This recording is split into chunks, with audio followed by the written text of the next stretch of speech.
નામ ઘનશ્યામ ભાલાળા છે, ગામ ટીંબી, તાલુકો જાફરાબાદ।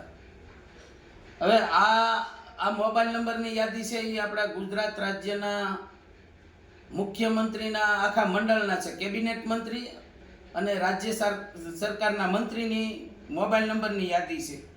કુલ 26 મંત્રીની મોબાઈલ નંબરના યાદી છે।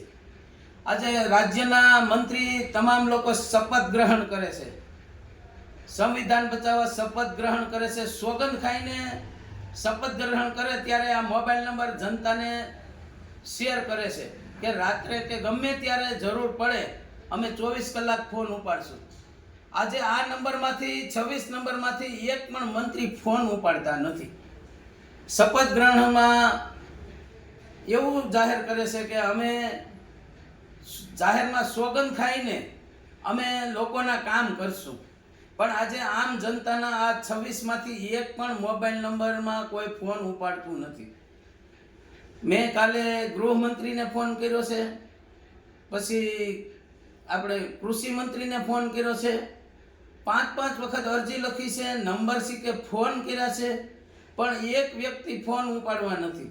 હવે આજે મોવડી મંડળ કે ગુજરાતના તમામ કેબિનેટ મંત્રી અને ગુજરાત રાજ્યના મંત્રી જો ફોન ન ઉપાડતા હોય તો નીચેના અધિકારી કોઈ જવાબ દેવા તૈયાર નથી। એટલે આપણા ગુજરાત રાજ્યમાં ઉપરથી જ બધી વસ્તુ બધું છે, ત્યારે નાના વર્ગના કોઈ કામકાજ થતા નથી। આજે મેં જાફરાબાદ મામલતદાર સાહેબની મુલાકાત લીધી અને ટીડીઓ સાહેબની ગૌચર બાબતે કેટલી વખત અરજી કરી, પણ બધા લોકો એકાબીજા સરપંચોને નાને બધાને સાવરે છે, કોઈ અધિકારી કામ કરવા તૈયાર નથી। અને ઉપર લેવલે કલેક્ટર અને આવા મંત્રીઓને ફોન કરો તો એક પણ ફોન નથી દેતો। આજે ખેડૂતોને ડીઝલની તંગી છે, ડીઝલ બાબત કૃષિ મંત્રીને ફોન કરીએ છીએ, ગૃહ વિભાગને ફોન કરીએ છીએ, એક પણ નેતા બોલવા તૈયાર નથી કે ફોન ઉપાડવા તૈયાર નથી। તો આવા ખોટા લોલીપોપ જો લોકોને આપે, મોબાઈલ નંબર આપે, હેલ્પલાઇન નંબર આપે, બધી વસ્તુ તદ્દન સરકારની હાવ ખોટી સાવરે છે।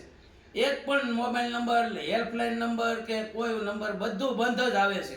કોઈ પબ્લિકને સરકાર ડાયરેક્ટ જવાબ આપતી જ નથી। એના અગ્ર સચિવ હોય, લેખિત જવાબ હોય, બધા બોગસ જવાબ આપે છે। મેં 5 વખત કૃષિ મંત્રીને અને ગૃહમંત્રીને લેખિત રજૂઆત કરી છે, 5 વખત ફોન કર્યો છે, મારો ફોન બ્લોક લિસ્ટમાં નાખે છે અને એક પણ ફોન ઉપાડતા નથી। એટલે આપણા રાજ્ય સરકાર જ અત્યારે જો આવું ખોટું કરે તો આપણો આમાં દેશ ક્યાંથી આગળ આવે। અને અચ્છે દિન આયેગા, ખેડૂતોની બમણી આવક આવી ગયા, કિસાન સન્માન નિધિ આવી ગઈ, બધી વસ્તુ ફેક આઈડીસ છે, બાકી કોઈ વસ્તુ કઈ છે નહીં।